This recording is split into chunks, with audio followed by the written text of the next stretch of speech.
Hay hombres que nacen con el destino escrito en la mirada, otros con el destino escrito en la raqueta. Y eso lo sabía perfectamente Jorge Martínez, quien en un principio fue tenista y le dio la vuelta al mundo como tenista a los 17 años. Él lo sabía, o al menos intuía, cuando en los años 70 y 80 caminaba como si el mundo fuera suyo. Cabello largo rozándole los hombros, ojos claros que parecían prometerlo todo, y una nariz aguileña que le daba ese aire de galán indomable, europeo, de esos que no piden permiso, que simplemente llegan. En aquella época, la de los excesos, la de la televisión dorada y los romances que parecían eternos. Él no actuaba en el papel de seductor, porque él lo era. O si no, pregúntele a Lucía Méndez, que fue su coprotagonista en el extraño retorno de Diana Salazar y que terminaría teniendo un romance fugaz y candente con él. Fue en 1988, y aunque aquel romance no duró lo suficiente para convertirse en una historia eterna, sí bastó para sellarlo como un Don Juan de carne y hueso. Uno de esos hombres que no pasan, sino que se quedan en la memoria. Pero la lista no terminó ahí. También estuvo con Verónica Castro. Y lo que empezó como química en escena en la novela Verónica, el rostro del amor, terminó en escándalo.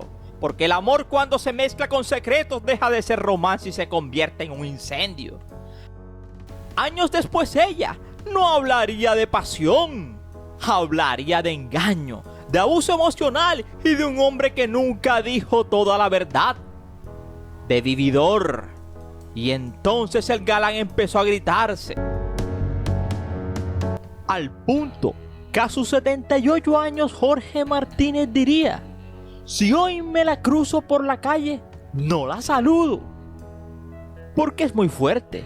Son muchos años manteniendo una rectitud para que me ensucie de la manera en la que lo hizo. Eso decía Jorge Martínez. Su historia no cabía en un solo país, porque era tan grande que ni en México ni en Argentina se podía contener. Llegó hasta Italia, donde la luminosa Rafaela Carrà también cayó en su órbita durante la película Bárbara, y que se grabó también en Buenos Aires. Pero hay amores que nacen condenados. La distancia fue más fuerte que el deseo. El galán siguió su camino y ella su canto. Jóvenes y adultas caían rendidas a sus pies. Una joven de esas era Alejandra Gavilanes, quien para comienzos de los 90 era una animadora de programas infantiles. Caería rendida ante el actor de 44 años. Se casarían en 1991, con una diferencia de edad abismal. 6 meses de noviazgo fueron suficientes para dar el paso al altar, y 6 años bastaron para perderlo. A comienzos de los 2000, luego de su separación en el 97 de Alejandra Gavilanes, conoció a Luz Peraza y empezaron un romance de esos que parecen novela. La hermosa venezolana tenía 43 en ese entonces y él 57. Se habían conocido en Miami. Ambos venían en ruptura de matrimonios anteriores. Así que el mundo entero creyó que Jorge Martínez por fin había sentado cabeza y encontrado a su madurez un amor verdadero. Se casarían en una boda televisada en 2001, amenizada por mariachis, con padrinos ricos y toda esa pompa del espectáculo. Pero más duraría cantando el mariachi que su matrimonio. La ruptura apenas vino un año después. Porque algunos hombres saben enamorar, pero no saben quedarse. Pero con el paso de los años, Jorge Martínez entendió que los hijos son lo único que permanece. En medio del torbellino quedaron los recuerdos más sinceros. Emiliano, su hijo mayor, hijo de la Titi, Natalia, que se fue a vivir lejos a Barcelona. Y Ágata la menor, la más conocida, la que siempre da entrevistas, fruto de su historia de amor con Graciela Gramajo. De Ágata se sabe que tiene 2 hijos, que es madre soltera y que tiene un almacén llamado Indio Shop, un local de bijutería donde vende cerámicas y curadora de piezas que vende.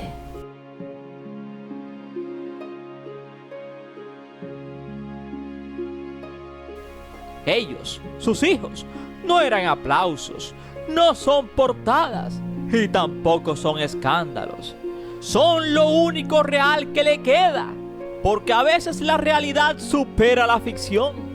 Y eso lo sabe perfectamente Jorge Martínez. Que el tiempo no pide permiso. Y el mismo hombre que alguna vez tuvo mujeres, cámaras y acción, terminó enfrentando algo mucho más difícil: el olvido.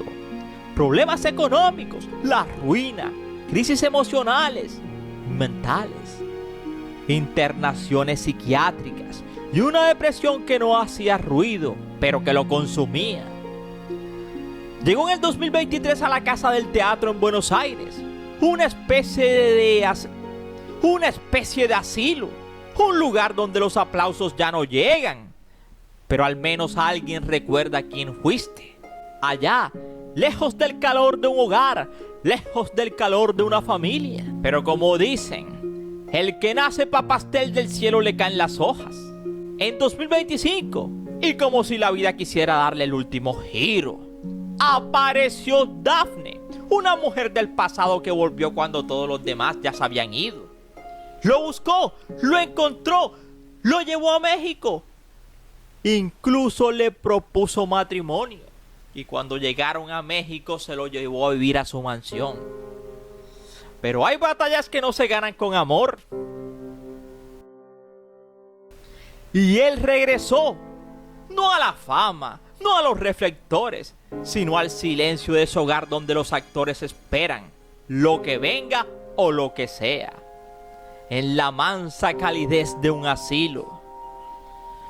Duró 6 meses viviendo en México, conociendo la cultura, caminó y paseó. Pero de nuevo, esas ataduras del pasado le negaron la felicidad y la unión con Dafne. Hoy a sus 78 años, Jorge Martínez ya no es aquel hombre de cabello largo y mirada conquistadora.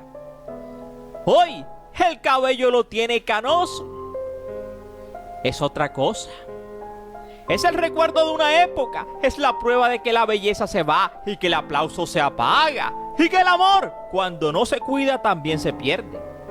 Pero sobre todo, es la historia de un galán que lo tuvo todo y que al final descubrió demasiado tarde que la fama abraza fuerte, pero nunca abraza para siempre. Así que en aquel asilo, la Casa del Teatro en Buenos Aires, en esa casa donde no hay un telón final, solo días que pasan lentos, miradas que recuerdan y una boutique que sin saberlo mantiene viva la función. Porque mientras alguien compre, mientras alguien recuerde, mientras alguien diga, yo lo voy a actuar, ellos no desaparecen del todo.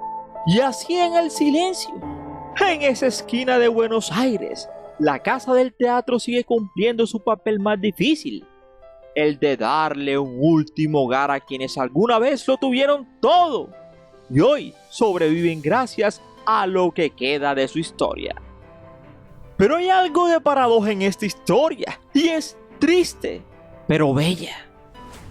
Algo profundamente irónico en todo esto, que los mismos artistas que vivieron de emocionar al público, terminan dependiendo de que alguien compre una blusa, un abrigo o un objeto olvidado, como si el aplauso se hubiera transformado en una moneda, como si la fama al final se pudiera doblar, colgar y vender en una percha.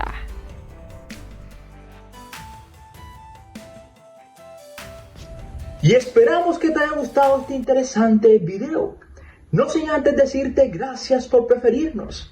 Cada día somos más y tú eres nuestra estrella. Yo soy Ernie y aquí termina esta historia.